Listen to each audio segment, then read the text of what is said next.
नमस्कार दोस्तों, आपका मेरे इस यूट्यूब चैनल पर बहुत-बहुत स्वागत है। हम इंटरनेशनल लाइब्रेरी एसोसिएशन के बारे में पढ़ रहे थे, जिसमें हमने एएलए के बारे में पढ़ लिया था, इफ्ला के बारे में पढ़ लिया था और एफआईडी के बारे में भी पढ़ लिया था। सीलिप के बारे में भी पढ़ा था हमने। आज हम पढ़ेंगे एजलिप के बारे में। ये एक स्पेशल लाइब्रेरी एसोसिएशन है। ये स्पेशल लाइब्रेरीज के लिए कार्य करता था। तो हम स्टार्ट करते हैं एजलिप के बारे में। एजलिप का पूरा नाम है association for information and management. इसकी स्थापना सितंबर 1924 में association for special libraries and information bureaus नाम से लंदन में की गई थी। इसका वर्तमान नाम तो है एसोसिएशन फॉर इंफॉर्मेशन मैनेजमेंट, लेकिन इसकी स्थापना किस नाम से हुई थी? Association for special libraries and information bureau, मतलब एजलिप शॉर्ट फॉर्म में। इस नाम से इसकी स्थापना हुई थी। और जो एसोसिएशन फॉर इंफॉर्मेशन मैनेजमेंट है, ये कब पड़ा था इसका नाम? 1984 में एजलिप से इसको चेंज किया था, association for information and management इसका नाम कर दिया गया था ना। अब हम नेक्स्ट देखते हैं। 2010 में एजलिप को एमराल्ड ग्रुप पब्लिशिंग द्वारा अधिग्रहित कर लिया गया था। तब से एजलिप ने एक स्वतंत्र इकाई के रूप में कार्य करना बंद कर दिया। वर्तमान में एजलिप केवल एमराल्ड ग्रुप पब्लिशिंग की व्यावसायिक विकास शाखा के रूप में कार्य कर रहा है। और ये कब से कार्य कर रहा है? 2015 से, है ना। सॉरी, आप यहाँ पे इसको करेक्ट कर लेना, ये एमराल्ड है, एमराल्ड नहीं एमराल्ड। आखिर में डी जरूर लगा लेना इसके, यहाँ पे मिस्टेक होगी थोड़ी सी। अब हम इसके बाद देखते हैं इनके संस्थापकों के बारे में कि एजलिप की स्थापना में किस चीज का योगदान था। पहला है आर.एस. हुटॉन, दूसरा है जे.जी. पियर्स और तीसरे हैं ए.एफ. रिडली। इन तीनों का इसमें इनकी एजलिप की स्थापना में बहुत महत्वपूर्ण योगदान था। अब हम नेक्स्ट देखते हैं इसकी टैगलाइन के बारे में। इसकी टैगलाइन है मैनेजिंग इंफॉर्मेशन, इंफॉर्मेशन को मैनेज करना। अब हम इसके पब्लिकेशन के बारे में देख लेते हैं। पहला है एजलिप न्यूज़लेटर।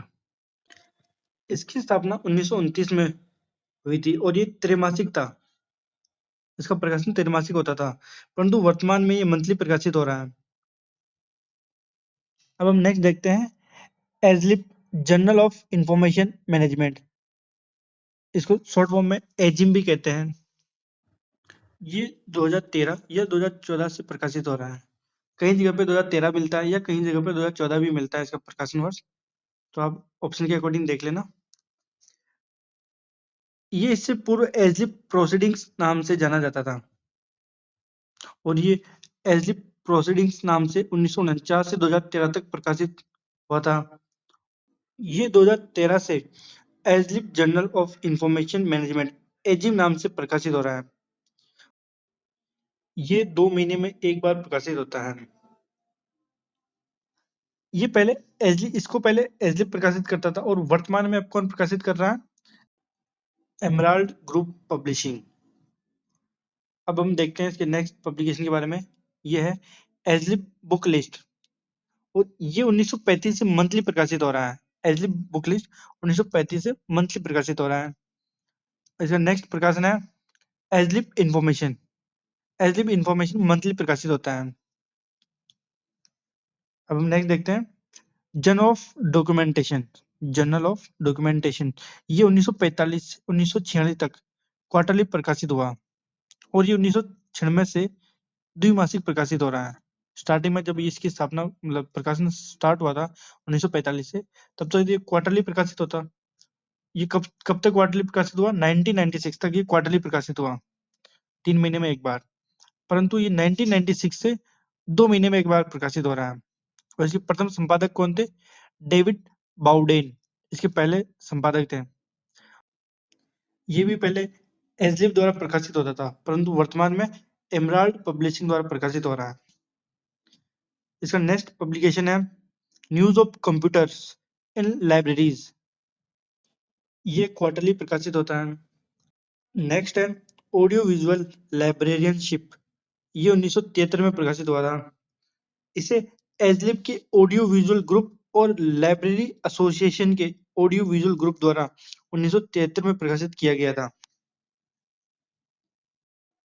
इसका नेक्स्ट पब्लिकेशन है नेट लिंक, ये भी एजलिब द्वारा प्रकाशित किया जाता है। इसका नेक्स्ट पब्लिकेशन है इंडेक्स टू थीसिस, ये रिसर्च के क्षेत्र में प्रकाशित होता है और ये ईयरली प्रकाशित होता है। इसका नेक्स्ट पब्लिकेशन है news of computers in libraries, ये क्वार्टरली प्रकाशित होता है। ये शायद हमने पहले भी देख लिया, कोई बात नहीं, इसको काट देना आप। इसका नेक्स्ट पब्लिकेशन है Library Hi Tech News. Next है रेफरेंस रिव्यूज।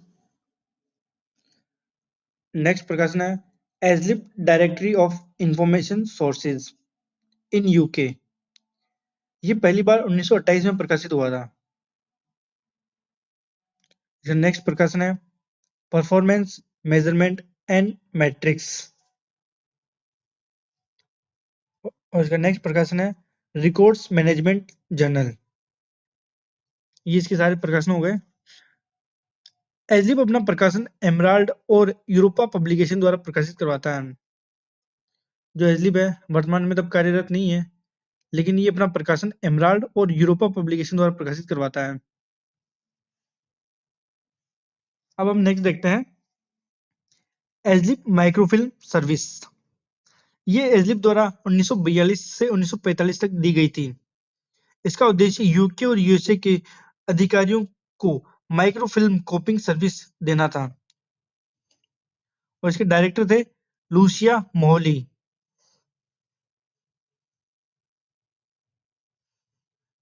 नेक्स्ट देखते हैं हम क्रेनफील्ड एक्सपेरिमेंट के बारे में। ये एजलिब का प्रोजेक्ट था। ये 1960 के दशक में क्रेनफील्ड इंस्टीट्यूट ऑफ टेक्नोलॉजी में किया गया था। ये एक्सपेरिमेंट क्रेनफील्ड इंस्टीट्यूट ऑफ टेक्नोलॉजी में सिरिल डब्ल्यू क्लेवर्डन ने किया था। ये सूचना पुनर्प्राप्ति यानी इंफॉर्मेशन रिट्रीवल के क्षेत्र में किए गए ऐतिहासिक परीक्षणों की एक श्रृंखला थी। अब हम थोड़ा एमराल्ड ग्रुप पब्लिशिंग के बारे में देख लेते हैं। इसकी स्थापना 1967 में 1967 में यूके में मैनेजमेंट कंसल्टेंट्स ब्रेडफोर्ड नाम से हुई थी। इसे शॉर्ट फॉर्म में एमसीबी कहते हैं। इसके संस्थापक कीथ हावर्ड थे। उसका मुख्यालय लीड्स यूके में था। लीड्स यूनाइटेड किंगडम में एक जगह है, वहां पे इसका मुख्यालय था। एमराल्ड पब्लिशिंग की स्थापना एमसीबी नाम से हुई थी। इसने अपना नाम 2002 में एमराल्ड पब्लिशिंग रखा था। इसका नाम कब परिवर्तन हुआ था? 2002 में। और एमराल्ड पब्लिशिंग ने 2007 में एल्जेवियर को एक्वायर किया था। एल्जेवियर एक बड़ी प्रकाशक कंपनी थी। एमराल्ड पब्लिशिंग ने 2011 में पीर प्रोफेशनल लिमिटेड को एक्वायर किया, और एमराल्ड पब्लिशिंग ने 2000 में गुड प्रैक्टिस को और towards majority and mind tool को एक्वायर किया। 10 जून 2022 को कैम्ब्रिज इंफॉर्मेशन ग्रुप ने एमराल्ड ग्रुप पब्लिशिंग को एक्वायर कर लिया। अब वर्तमान में एमराल्ड ग्रुप पब्लिशिंग किसके अधीन है? कैम्ब्रिज इंफॉर्मेशन ग्रुप के अधीन है ना। तो हमारा ये टॉपिक यहीं कंप्लीट हुआ। आप इस वीडियो को लाइक करना और चैनल को सब्सक्राइब करना मत भूलना। आप मुझे कमेंट में बता सकते हैं कि आपको नेक्स्ट क्लास किस टॉपिक पे चाहिए। मिलते हैं नेक्स्ट क्लास में, जब तक के लिए धन्यवाद।